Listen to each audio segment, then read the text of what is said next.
Oh là là là là là là là là là là. Alors ça, c'est le clou du spectacle pour bien terminer cette journée.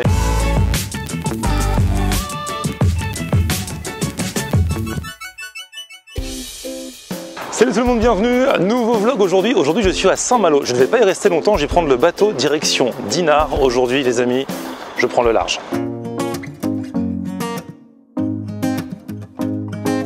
Bonjour. Comment ça va? Ça va et toi? Florian, enchanté. Maxime, enchanté. Salut Maxime. Merci de ta visite. Bienvenue à Saint-Malo, bah, tu connais un petit peu, t'es déjà venu? Un petit peu, ouais. Un petit peu. Bonjour. Qui sera le pilote, le pilote de ce midi. Enchanté. On va trop bien.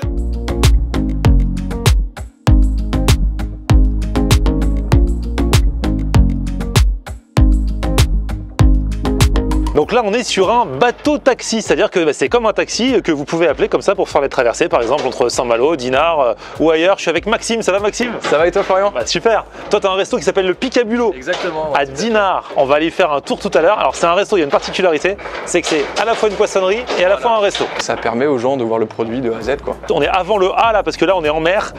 Tu m'as dit viens on va faire une petite balade puisque tu as ton pote qui a ce bateau taxi pour me faire visiter un petit peu les alentours et c'est magnifique. Là on a commencé du coup à prendre un petit peu le large. On est dans un endroit qui est totalement préservé parce qu'on n'a pas le droit de mettre le pied à terre, c'est ça? Ouais exactement, c'est une réserve pour les oiseaux donc t'as pas le droit de poser pied à terre, ça s'appelle l'Ilago.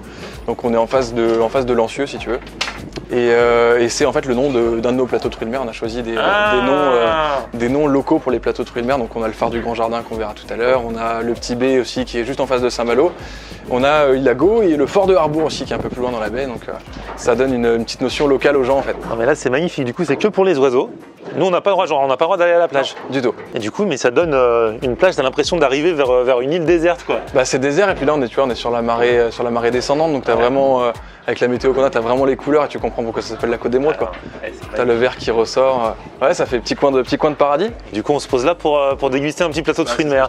Il a ramené ça sur le bateau, elle est pas belle la vue franchement les amis? Voilà, parce que la glace a dû fondre un petit peu. Ah ouais carrément le plateau quoi. Donc ça c'est une araignée. Ouais ça c'est une araignée de mer. C'est une des dernières si tu veux parce qu'en fait là les araignées sont tendance à partir plus au large. Et donc les pêcheurs empêchent moins quoi. Franchement plateau de fou là mon ami. Alors présente-moi tous les amis du plateau. Bah écoute on est parti sur le plateau qu'on appelle l'Ilago, donc comme l'île à côté de laquelle on est. J'ai un plateau sur lequel on va retrouver des huîtres. Alors on a fait le choix si tu veux de travailler deux types d'huîtres, deux régions principalement.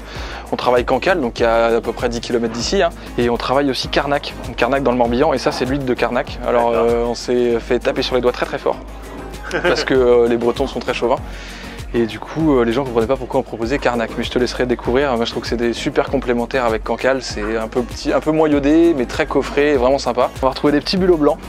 Le bulot, tu vas avoir du blanc et du vert. Après, c'est les goûts de chacun. Moi, je préfère travailler le blanc. Donc ça vient de Normandie. Tu vas retrouver de la petite crevette grise. Tu vas retrouver aussi des crevettes roses. Juste avant la gambasse, on va avoir des pinces de tourteau qui sont juste là. Donc le tourteau, c'est qu'on appelle le dormeur aussi. C'est plus Finistère. C'est un peu la bataille avec l'araignée, c'est le complément. Et donc l'araignée qui est juste au centre, qui est vraiment la bestiole de la Côte d'Émeraude quoi. Tu vas avoir des bigorneaux aussi, donc ça c'est des bigorneaux qu'on appelle grimpés. Donc ils sont en vivier si tu veux sur des bacs en plastique et puis c'est des bigorneaux qui montent, ça veut dire que c'est le meilleur en fait, c'est un peu le gratin et puis la demoiselle, la langoustine. Et celle-ci, on va encore se faire taper sur les doigts mais il y a plein d'explications. Celle-ci vient d'Écosse, parce que les Écossais sont très très forts sur le fruit de mer. Donc c'est de la langoustine qui est pêchée au casier. C'est-à-dire le casier c'est quoi? Ils plongent des casiers. Une sorte de nasse si tu veux, qui est quadrillée avec de l'appât et c'est plongé comme ça et la langoustine est pêchée comme ça. Sinon l'autre mode de pêche de langoustine c'est le chalut et là c'est un petit peu plus destructeur parce que forcément c'est tassé en nasse etc. Et c'est des langoustines qui arrivent vivantes en France en camion vivier. Donc c'est des camions qui sont remplis d'eau si tu veux avec les langoustines rangées dans des petites boîtes, elles sont rangées une par une, ce qu'on appelle tubées. Et voilà donc nous on les reçoit comme ça et on les cuit donc au Picabulot à Dinard quoi. Bon bien sûr la base, le pain et le beurre en Bretagne on demande pas, c'est beurre demi-sel hein, obligé. Bon, sinon on se fâche. Vous aussi dans les commentaires hein, dites beurre demi-sel ou pas demi-sel. Il faut répondre demi-sel. Et puis du coup on va pouvoir attaquer ça alors hein. Bah il faut. Aïe aïe aïe aïe aïe. Alors l'araignée comment ça se mange là? C'est compliqué à des... On la présente vidée et cassée si tu veux, donc tu vois là c'est juste pour la présentation mais elle est déjà cassée. Donc ensuite il y aura les pinces vraiment à casser et puis ça se détache tout seul. Et les grosses pinces là tu vois, je me permets on a fait des belles sucettes, tu vas pouvoir voir ici. On les a cassées directement. Et en fait, tu tires et c'est ce qu'on appelle une sucette, ça vient tout seul quoi. Moi, ce que je dis souvent dans mes vidéos, c'est que voilà, les fruits de mer, j'aime bien. Ouais. Mais alors, tout le temps qu'il faut passer à trouver, alors, tu passes une demi-heure et tu manges ça en 5 secondes. Ouais. Et tu parlais de la team demi-sel et de la team beurre doux. Pour les fruits de mer, c'est un peu la même école. Moi, je sais qu'avec ma compagne, on se bat beaucoup là-dessus. Mais tu as la team, tu décortiques et tu manges au fur et à mesure, ou alors tu décortiques tout et tu manges tout à la fin. Moi, je mange tout à la fin. Alors du coup, on a tout le matériel aussi. Hein. Parce que toi, ça s'appelle le picabulo. Ouais, c'est ça. Donc forcément, le picabulo, c'est quoi, c'est ça? Exactement. Alors, le picabulo, forcément, c'est pour piquer les bulots. Ensuite, on a la pince. Bah, tu vas l'avoir pour les pattes de l'araignée. D'accord. Pour casser tout ça, parce que sinon tu auras un petit peu de mal. Ça, c'est quoi? Une curette. Pour aller chercher dans les pinces. Ok. Qu'est-ce que c'est que ça? Une fourchette pour les huîtres. Et puis la cuillère. Pour le vinaigre. Pour le vinaigre, tout simplement. Et le petit blanc pour trinquer. Exactement. Voilà, à la tienne, chin.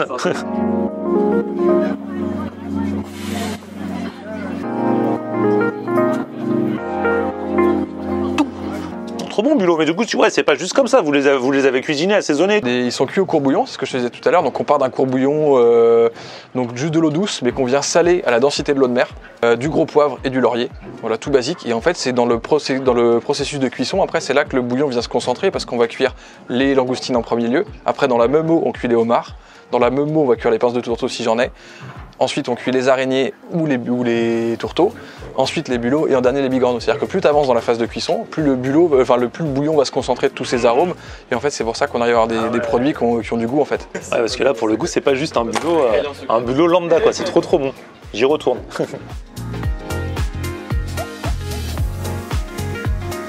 Oh, du coup comment ça se mange ça? Alors tu casses là, hop. Ouais.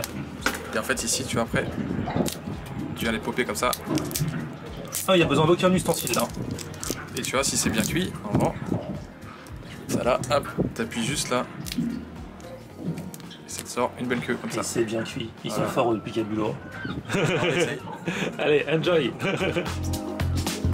Bon, on fait un sort à ce plateau, ça c'est toutes les coquilles et tout ça. Et alors l'avantage c'est que c'est biodégradable, ça on peut le rejeter à la mer. C'est ça, tout à fait, on rend à César ce qui appartient à César. Allez, rendons. Ça va nourrir, tu vois, ça va nourrir les petits. Allez.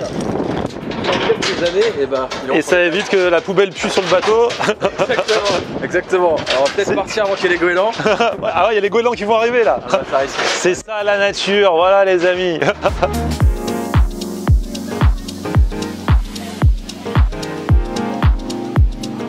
Voilà, du coup on a retrouvé la terre ferme, on est arrivé à Dinard, on n'a pas eu le temps de finir le plateau, donc on va aller au resto finir l'araignée, là il y a l'araignée qui me fait de l'œil depuis tout à l'heure. Allez go. Donc là on n'est pas dans Dinard, le Dinard le plus connu par les touristes, hein, c'est ça? Non, là c'est plus en retrait, c'est plus apprécié par les locaux, mais c'est un petit coin qui est vraiment top. Quoi, ça s'appelle comment? Ça s'appelle Saint-Enoga. Saint-Enoga, donc c'est un peu la... Enfin c'est toujours Dinard, mais c'est un quartier de Dinard. Voilà, c'est le quartier très familial, alors qui vit beaucoup avec de la résidence secondaire quand même. D'accord. Mais c'est plus voilà, des familles qui ont des maisons de famille ici, qui sont parties pour des raisons X ou Y, travailler ailleurs, mais qui ont quand même un point d'attache ici en fait. C'est beaucoup plus calme. Et le picabulo, c'est là. Allez, on retrouve cette araignée là, qu'on n'a pas encore eu le temps de manger en mer. On ne t'a pas oublié ma petite. Et Maxime, tu m'as dit, à quoi est-ce qu'on voit qu'une araignée est bien cuite? Quand ça se détache comme ça, c'est déjà pas mal. Ah ouais? C'est déjà un bon début et après il faut qu'elle soit bien juteuse. D'accord, bon, on va goûter ça. Hein. Du coup je fais quoi là? Je croque direct ou je la sors? C'est comme tu veux. Vas-y, je crois que si je croque... Il y en a qui croquent dedans. Ah, je crois que ça va être encore plus jouissif de croquer direct quoi. Ouais, c'est ça. C'est trop bon. En plus c'est rare, je sais même pas si j'en ai déjà mangé. Vraiment. Ah, c'est vraiment délicieux. Hein. Ah donc là on est dans la partie poissonnerie. Exactement. Donc là c'est la partie voilà, où on va faire de la vente au détail. On va aussi bien faire de la vente emportée avec des plateaux composés ou des plateaux qu'on peut faire sur mesure. Comme le plateau que vous avez mangé tout à l'heure, c'était un plateau préconçu entre guillemets.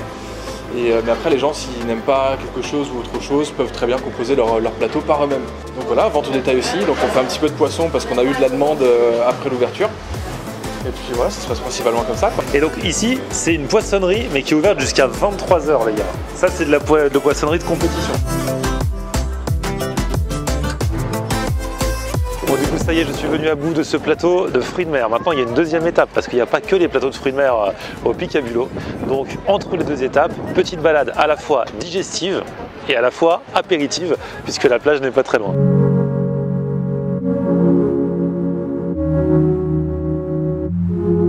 Alors là, avec Maxime, on a pris un petit chemin des douaniers. Tu m'emmènes sur une petite plage où il n'y a pas beaucoup de monde, pas la plage principale du tout. On est toujours à Dinard là? On est toujours à Dinard. On est sur Saint-Enogat. On est entre la plage de Saint-Enogat et la plage du Port-Blanc. Ok. Qui va être un petit peu plus loin là-bas. Là c'est sympa, hein. Franchement, on se sent vraiment zen. On est un peu à l'abri de l'agitation. Ouais. Et une crique qui est un peu plus connue par les Dinardais, par les locaux. Et tu vois, t'as une belle exposition, t'as une eau qui est superbe. Il faut marcher un petit peu, c'est pour ça que c'est plus sympa. Enfin, t'as ce côté découverte aussi et tu la trouves pas comme ça. Voilà, c'est le petit spot sympa. Bon, on est de retour au Picabullo. Là, on va découvrir l'ambiance du soir et l'ambiance intérieure parce qu'il commence à faire un petit peu frais.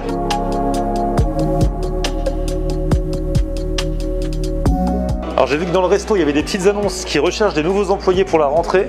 Du coup, je postule. Bonsoir, Jules. Comment ça va? Ah, c'est bien. Alors, il paraît que tu veux bien m'apprendre à monter un plateau de fruits de mer. Avec plaisir. Alors, vas-y. Du coup, parce que ça paraît tout simple, mais il faut que ce soit joli quand même. C'est ça. Est-ce que tu as déjà ouvert des huîtres? Non, je sais pas ouvrir les vitres. En plus, ça peut être très dangereux, non? Ouais, c'est ça, faut faire gaffe parce que ça peut aller très vite. Toujours dans l'angle gauche. Hop, tu pivotes. Après, c'est ouvert, il n'y a plus qu'à reposer. D'accord. Toi, t'as appris easy, on t'a montré, t'as réussi direct? Non. Ah, voilà, bah, c'est bon, là, il veut m'envoyer au casse-pied. Et quelques mains aussi qui sont passées. Ah ouais, c'est vrai, tu t'es blessé? Ouais, un petit peu. Ah ouais, peu. c'est chaud. Hein. Un plateau, ça prend 5 minutes, 5-10 minutes maximum. Après, là, j'ai déjà fait les pesées, j'ai anticipé, donc ça prend un peu moins de temps. Ouais, donc là, c'est en vrac tout ce qu'il va y avoir sur le plateau. Donc le but, c'est que ce soit bien disposé. Exactement. Parce qu'en fait, il n'y a que les huîtres à ouvrir, le reste, c'est bon. Ouais, le reste. Après, il y a les langoustines aussi qu'on va mettre en hirondelle, je vais te montrer. Ça, c'est un peu moins dangereux. Ok. Là, du coup, tu vois, tu les plantes bien dans la glace. C'est ça. Pour que ça fasse un truc joli. Et en plus, on peut les superposer, ça fait un truc sympa. D'accord. Donc là, c'est un nilago plus un grand jardin. Donc on a un demi-homard plus un demi-tourteau. Ensuite, la langoustine. On prend les deux pinces dans la Ah oui, tu les mets dedans. Tac. Et après, il n'y a plus qu'à disposer. Ah, c'est ça qu'on appelle en hirondelle? C'est ça. Ok. En papillon, ça dépend des écoles. Bon, bah, il y en a qui vont se régaler, je crois. Hein. Il y a moyen.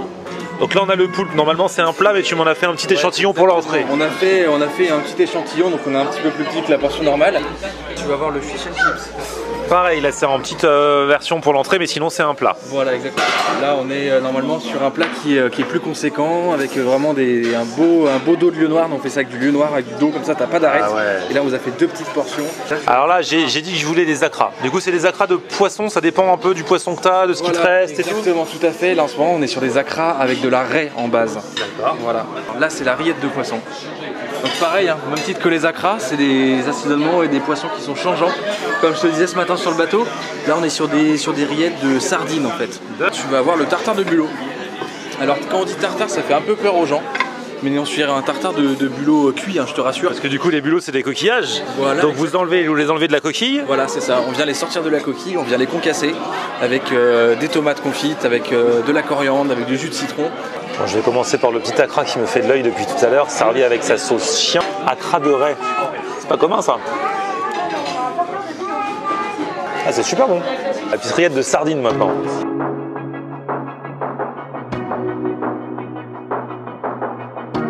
Ça c'est bien gourmand, hein, avec le mascarpone. Voyons voir le tartare de bulot, c'est la spécialité de la maison pour les entrées. Ça c'est plein de fraîcheur, avec un petit peu de coriandre aussi. Ça j'aime beaucoup. Hein. Le fish and chips au lieu noir, donc un bon poisson. La panure est assez fine, il y a beaucoup de poissons et bon. Alors le poulpe, il est pas mal, hein. Avec petite pomme de terre et petits légumes. Oh là là là là là là là là là là. Alors ça, c'est le clou du spectacle pour bien terminer cette journée. Donc ça, c'est un homard. Voilà, un homard breton, donc qui est pêché en baie de Saint-Malo. Où on était ce matin. Ouais. On fait rôti au four, c'est-à-dire qu'on coupe en deux avec un petit beurre maître d'hôtel, tu sais, du beurre, de l'ail, voilà. Juste rôti comme ça au four et des légumes croquants et voilà. Oh, ça devrait être pas mal. Des fois, s'il y a des produits, il faut pas aller chercher trop loin. Il faut juste partir sur une recette simple et puis ça se déguste tout seul. Et franchement, c'est magnifique. Hein. Petit homard rôti, beurre maître d'hôtel. On va goûter ça. Là, vraiment, c'est succulent. Avec le petit beurre, c'est vrai que c'est tout simple. C'est un bon produit. Il est bien rôti. Ouais, ça tue. Quelques minutes plus tard, le sort de ce homard est vraiment scellé. Il ne peut plus revenir en arrière. Franchement, on a bien mangé. Quelle journée! Non mais franchement, non seulement Maxime m'a fait découvrir Dinard, les environs, on a fait du bateau, on a mangé un plateau de fruits de mer ce midi, un homard ce soir, plus les entrées, je n'en puis plus. Je ne ferai pas ça tous les jours, mais j'ai kiffé. T'es sûr, tu veux pas qu'on recommence? Ah, vas-y, chiche. C'est sûr, on recommence. Et après, comme ça, tu vas travailler avec nous. Pourquoi pas? T'as vu, j'ai déjà fait mon petit stage pour apprendre. Il faut qu'on te donne ton rapport de stage. D'accord, merci beaucoup. Bon, d'ailleurs, vous recrutez vraiment. On recrute vraiment. Sans rigoler, je vous mets le lien de l'Instagram et tout ça, mais ils recrutent vraiment pour la rentrée, donc allez-y. Et puis ils recrutent aussi des clients, donc n'hésitez pas à venir si vous avez kiffé dans la vidéo. Le Picabulot à Dinard. Un grand merci, bravo, parce que c'est tout récent. Vous avez ouvert depuis quelques mois seulement. Voilà, c'est ça. C'est votre première grosse saison. C'est une équipe de jeunes, il y a une bonne ambiance et en plus, on mange bien. Et puis vous avez vu que c'est vraiment des bons produits. Le produit avant tout, comme on dit. Grand bravo à vous. Merci à toi. À très bientôt. Merci à vous tous également. Bonne rentrée si vous apprêtez à reprendre ou si vous avez déjà repris.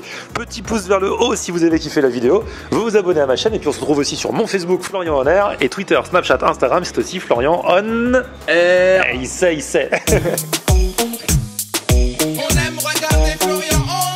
Ok. On